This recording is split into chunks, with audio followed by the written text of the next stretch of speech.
Welcome to our channel. Today we're diving into this book, No Bad Parts by Richard Schwartz. Oh, yeah. You've heard of this one? I have, yeah. Yeah. Yeah. So it offers a really unique perspective on how our minds work. Mm. You know how we often talk about like the mind is this single thing? Right. Well, Schwartz is like, nope. Throws that idea out the window. Yeah. And introduces us to something called internal family systems, or IFS. Yeah, IFS, it's a fascinating concept, isn't it? It is. So instead of that mono-mind idea, Yeah. IFS suggests that we're actually made up of multiple parts. Okay. Each with its own distinct personality, desires, even memories. Whoa. Okay. So think of it like having a whole team inside your head. Okay, so it's not just one me calling the shots. Right. I have a whole crew in here. You got a whole crew. Wild. And what's even more interesting is that Schwartz doesn't see any of these parts as inherently bad. Okay. Even the ones that seem negative, like that inner critic we all know and love, Oh, yeah. they're actually trying to protect us in their own way. So that voice, that tells me I'm not good enough. Yeah. It's not actually trying to be mean. Not necessarily. No, I have to admit, that's a little hard to wrap my head around. I get it. Yeah. It's a big shift in perspective. Right.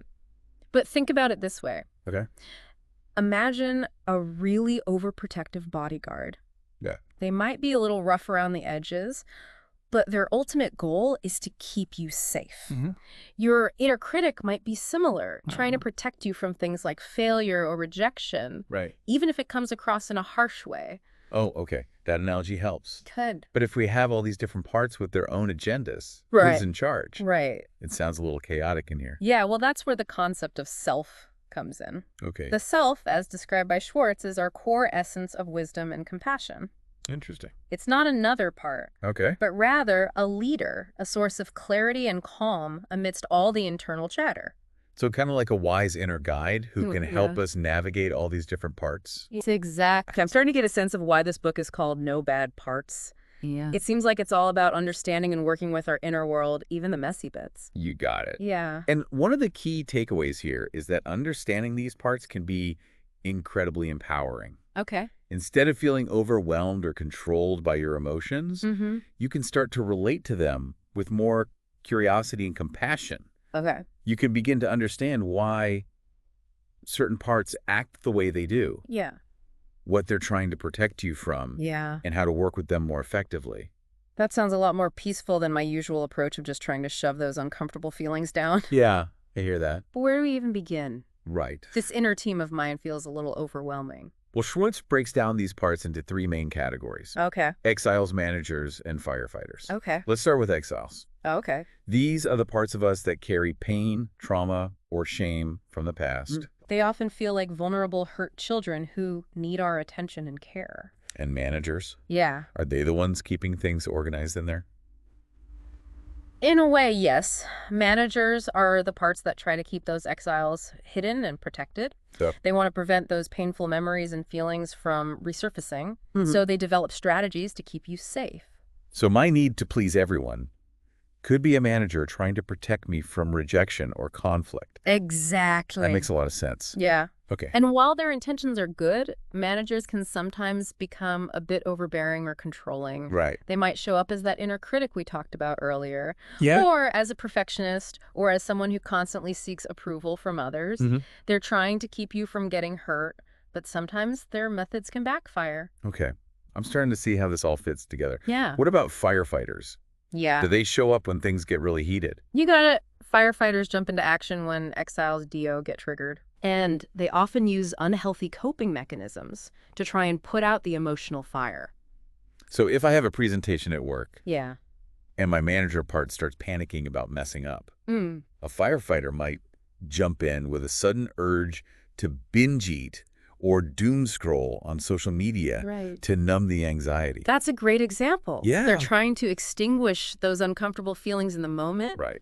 but those methods often create more problems in the long run. This is all really eye-opening. Yeah. It's like getting a behind-the-scenes look at the inner workings of my own mind. It is fascinating, isn't it? It is. And remember, even though these firefighter parts might seem destructive, they're not inherently bad. Right. They're doing the best they can with the tools they have, Yeah. trying to protect you from emotional pain. That's a really important reminder. It's so easy to get caught up in judging ourselves for these behaviors, but this perspective offers so much more compassion. Yeah, definitely. So if these parts are all trying to help in their own way, how do we actually work with them? Right. How do we get everyone on the same page? That's a great question. Yeah. That's where the real magic of IFS comes in. Oh, yeah. Schwartz talks about a process called unburdening, Okay. where these parts can release the pain, trauma, and limiting beliefs they've been carrying around. Whoa. It's like they're finally able to put down those heavy suitcases they've been lugging around for years. That sounds incredibly freeing.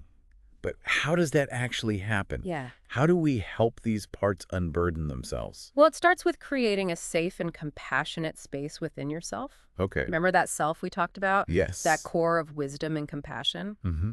That's where we want to be when we approach these parts. Okay. It's like we're inviting them to sit down with us, Yeah. offering them a warm cup of tea and a listening ear.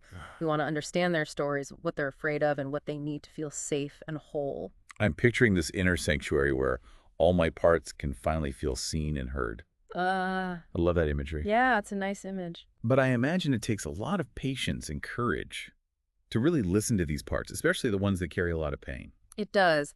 And that's where the 8 C's of self that Schwartz describes become so important. Okay, the 8 C's. Yeah, these are qualities like calmness, clarity, curiosity, compassion, confidence, creativity, courage, and connectedness. Wow, those are powerful qualities. Absolutely. It seems like cultivating those C's would not only help us work with our parts, but also make us more effective and grounded in our everyday lives. Absolutely. Yeah. And Schwartz provides lots of real-life examples in the book to illustrate how this process unfolds. No, that's helpful. For instance, there's the story of Mona, Okay. who had a part that was really angry and would lash out after IFS sessions. That sounds intense. What happened? Well, at first, Mona was afraid of this part and wanted to make it go away. But with the help of her therapist, she was able to approach this angry part with curiosity and compassion. Okay. She discovered that it was actually terrified of being abandoned Oh, wow. and was lashing out as a way to protect itself. So even anger can be a form of protection. That's a really powerful insight.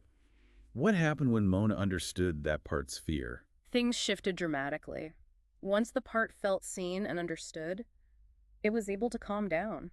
It no longer needed to lash out because it knew it wasn't alone. It finally felt safe. Wow, that's an amazing example of how powerful compassion can be. It sounds like it's not about getting rid of these parts, but about understanding them and helping them transform. Exactly. And that transformation can have a ripple effect on our lives. Another example that comes to mind is Sam. Okay. Sue struggled with feeling shut down and disconnected. Oh. Through IFS, he discovered that he had a younger part who had been bullied and was still carrying a lot of shame. That makes my heart ache. What happened to Sam? Was he able to connect with that younger part? He was, and it was incredibly moving. By accessing his self-energy, that core of compassion and understanding, Sam was able to create a safe space for that younger part to share its pain. He was able to offer that part the love and acceptance it had been longing for. That's so beautiful. It sounds like he was finally able to give that younger part the nurturing it never received. Did that experience change things for Sam? Absolutely. Once that younger part felt seen and understood, it was able to release the shame it had been carrying for so long. Oh. And as a result, Sam experienced a newfound sense of freedom and wholeness. He was no longer burdened by that past pain. It sounds like a truly transformative experience. And it really highlights the importance of understanding and working with all our parts, even the ones that feel scary or overwhelming. It is. And here's something else that's really interesting. Okay. Schwartz also talks about these people in our lives he calls tormentors. Okay, that sounds a little ominous. Who are tormentors? Well, they're the people who tend to push our buttons and trigger our most reactive parts. You know, those people who just seem to know how to get under our skin. Oh, we all have those people. So are we supposed to avoid them like the plague? Well, Schwartz offers a different perspective. He suggests that while they might not be the most enjoyable people to deal with, they can actually be valuable teachers. Teachers. So I'm having a hard time seeing the upside here. Think about it this way. Okay. They highlight the areas where we still have work to do internally. Oh. They show us the parts of ourselves that are still carrying burdens, the parts that are still reacting from a place of pain or fear. Okay, that makes sense. It's like they're holding up a mirror, showing us where we're still holding on to those old wounds. Exactly. So instead of seeing them as enemies, we can start to see them as opportunities for growth. Okay. By learning to work with our reactions to these tormentors, we can strengthen our self-leadership and become more resilient in the face of challenges. So it's less about changing the tormentors in our lives and more about changing how we respond to them. It's about taking back our power. Precisely. It's about learning to respond from a place of wisdom and compassion rather than reacting from a place of hurt or fear. I love that shift in perspective. It's empowering to realize that we have more control over our inner world than we might think. But I imagine it takes a lot of practice to get to that point. It does. It's a journey, not a destination. Hmm. But with each step we take, with each part we understand and embrace, we move closer to wholeness, to becoming the most authentic and compassionate versions of ourselves. And wouldn't you know it, we've reached the 5-minute mark. For those of you who are enjoying this exploration of IFS and are looking for more ways to cultivate a positive mindset and connect with yourself, I highly recommend checking out the Affirmifyjourney YouTube channel. Oh, yeah, that's a good one. They offer a wealth of motivational content to support your personal growth. So much good stuff in this book. Yeah. It's amazing how much we've uncovered just by scratching the surface of this book. You know, one of the things that really stood out to me was how Schwartz connects IFS to spirituality. Yeah, it's a beautiful connection, isn't it? It is. He suggests that by cultivating our relationship with our inner self, we're also tapping into something larger, a universal source of wisdom and compassion. So it's like we each have a direct line to this wellspring of wisdom within us. And by connecting with our parts, we're strengthening that connection.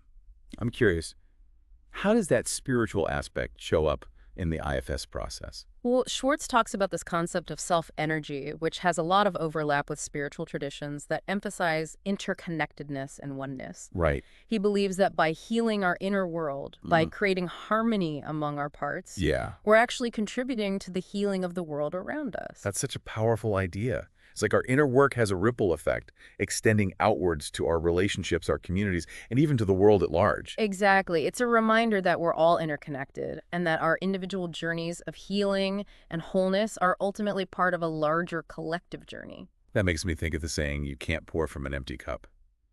If we're constantly depleted and fragmented within, how can we possibly show up for others or make a positive impact on the world? That's such a great point. IFS reminds us that self-care isn't selfish. It's actually a prerequisite for creating positive change in the world. I love that reframe. It's a call to action to do our own inner work, not just for ourselves, but for the betterment of everyone. Yeah. You know, I've been so focused on the mental and emotional aspects of IFS, but I'm curious, does Schwartz address the physical body at all? He does. He emphasizes that healing isn't just about our minds. Yeah. It's about our bodies, too. In fact, many of our protective parts try to keep us disconnected from our bodies as a way to avoid painful sensations or memories. That makes sense. I know when I'm feeling stressed or anxious, I tend to tense up and disconnect from my body. It's like I'm trying to escape those uncomfortable feelings. It's a common response. Yeah. But by learning to be more present in our bodies, by paying attention to our physical sensations, we can actually access more of that self-energy we were talking about. So it's like our bodies hold a key to unlocking more of that wisdom and compassion. Are there specific practices Schwartz recommends for cultivating embodiment? There are. He talks about things like yoga dance and mindfulness practices that help us become more aware of our breath, our posture, and the sensations in our bodies. He also encourages us to notice how our bodies feel when we're in self. That's a great reminder. We can actually use our bodies as a guide to help us recognize when we're in self and when we've drifted away. It's like having an internal compass that can always point us back to that place of wisdom and compassion. It is. And by becoming more embodied, we can bring more of that self-energy into all aspects of our lives, our relationships, our work, our creative pursuits, everything. Well, this has been such a rich and insightful deep dive into no bad parts. I feel like I've gained a whole new understanding of myself and my inner world. Yeah, me too. It's a book that offers so much hope and possibility. It does. It reminds us that we all have the capacity for healing and transformation no matter what we've been through. And if any of you listening are feeling inspired to explore these ideas further, we highly recommend checking out No Bad Parts for yourselves. It's a book that has the potential to change your life. And for additional resources on personal development, including courses and ebooks, visit lingopediamagazine.com. Yeah, that's a good one. Don't forget to subscribe, share, and like this deep dive if you found it insightful. We love hearing from you and learning alongside this amazing community. Absolutely. And as a final thought to ponder, we invite you to consider this. If you could identify one part that's been particularly active in your life lately, what would it be? And how might your relationship with that part change if you approached it with curiosity and compassion instead of judgment? Until next time, keep diving deep and remember there are no bad parts.